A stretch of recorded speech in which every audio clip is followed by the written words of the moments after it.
राधे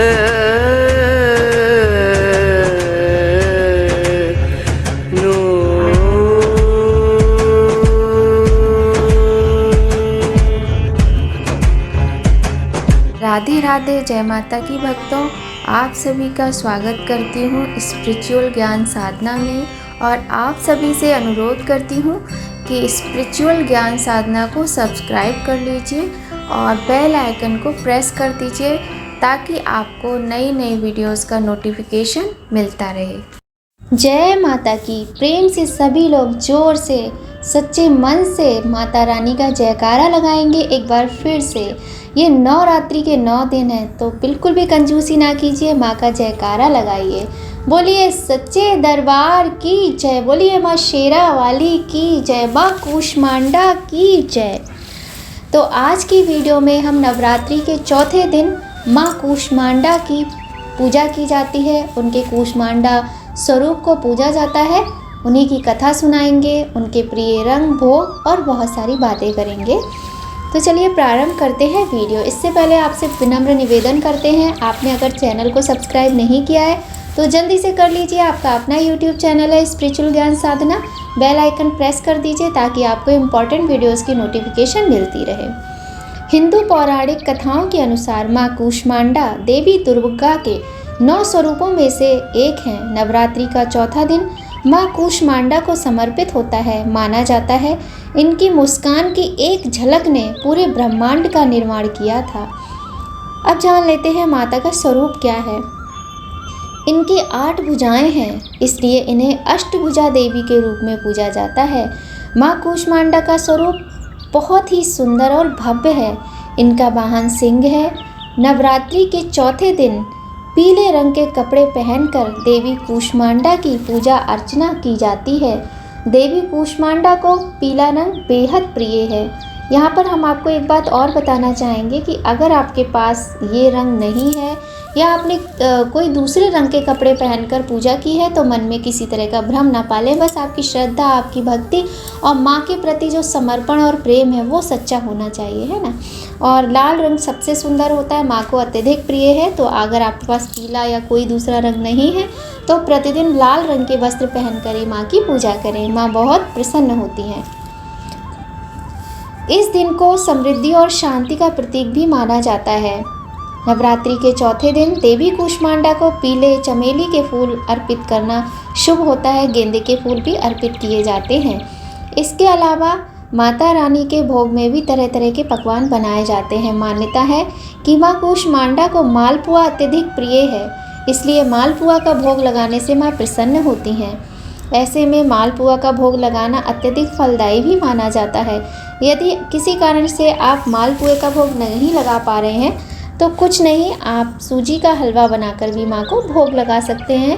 बस उसमें थोड़ा सा केसर मिला दीजिए। यदि घर में लोगों और भी सदस्य हैं जिनका व्रत नहीं है तो जो भी भोग हम माता को लगाएंगे वो सबको बांटकर ग्रहण करना चाहिए। और यदि सभी लोगों का व्रत है तो जो भोग आप माता को मालपुए का या हलवे का लगाएंगे वो मंदिर में जाकर पंडित जी को दान कर सकते हैं। तो अब माँ कूष्मांडा की कथा सुनाते हैं। नवरात्रि में चौथे दिन देवी को कूष्मांडा के रूप में पूजा जाता है।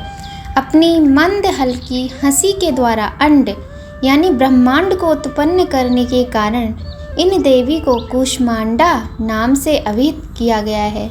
जब सृष्टि नहीं थी, चारों तरफ अंधेरा ही अंधेरा था, तब इन्हीं देवी ने अपने ईशत हास्य से ब्रह्मांड की रचना की थी। इसीलिए इन्हें सृष्टि की आदि स्वरूपा, आदि शक्ति भी कहा गया है। माता रानी की 8 भुजाएं हैं, इसलिए अष्टभुजा कहलाई। इनके 7 हाथों में क्रमशः कमंडल, धनुष, बाण, कमल पुष्प, अमृतपूर्ण कलश, चक्र तथा गदा है। 8वें हाथ में सभी सिद्धियों और निधियों को देने वाली जप माला है। इन देवी का वाहन सिंह है। इन्हें कुम्हड़े की बलि प्रिय है। संस्कृत में कुम्हड़े को कूष्मांड कहते हैं, इसलिए इन देवी को कूष्मांडा कहा जाता है। इन देवी का वास सूर्य मंडल के भीतर लोक में है। सूर्य लोक में रहने की शक्ति क्षमता केवल इन्हीं में है, इसीलिए इनके शरीर की कांति और शोभा प्रभा सूर्य की भांति ही दैदीप्यमान है। इनके ही तेज से 10 दिशाएं आलोकित हैं। ब्रह्मांड की सभी वस्तुओं और प्राणियों में इन्हीं का तेज व्याप्त है। अचंचल और पवित्र मन से नवरात्रि के चौथे दिन इन देवी की पूजा आराधना करनी चाहिए। इससे भक्तों के रोग और शोक का नाश होता है तथा आयु, यश, बल और आरोग्यता प्राप्त होती है। देवी कूष्मांडा अत्यल्प सेवा और भक्ति से ही प्रसन्न होकर आशीर्वाद देती हैं। सच्चे मन से पूजा करने वाले को सुगमता से परम पद प्राप्त होता है। माँ कूष्मांडा आपकी थोड़ी ही भक्ति से प्रसन्न हो जाती हैं। तो माता रानी को बहुत सुंदर तरीके से आज आपको मनाना है। माँ को ज़्यादा, वो माँ है, माँ को तो बच्चों से वैसे ही अत्यधिक प्रेम होता है। माता को बहुत अधिक कुछ भी नहीं चाहिए, बस आपकी सच्ची श्रद्धा, भक्ति और प्रेम चाहिए। माँ का मंत्र है ओम कूष्मांडाय नमः। अत्यंत सरल मंत्र है।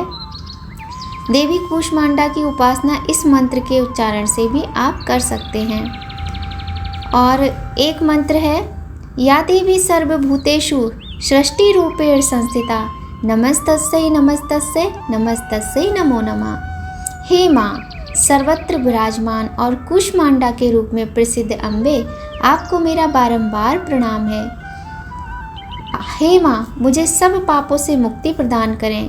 अपनी मंद हल्की हंसी द्वारा आपने ब्रह्मांड को उत्पन्न किया है। अपने बच्चों की कामनाओं को पूर्ण करें माँ, हमारे सभी कष्टों को दूर करें। इस प्रकार से इतने सरल मंत्रों से आप माता की पूजा कर सकते हैं, माँ की अर्चना कर सकते हैं। और हमने जाना कि माँ कूष्मांडा ने ही सारे ब्रह्मांड को उत्पन्न किया है।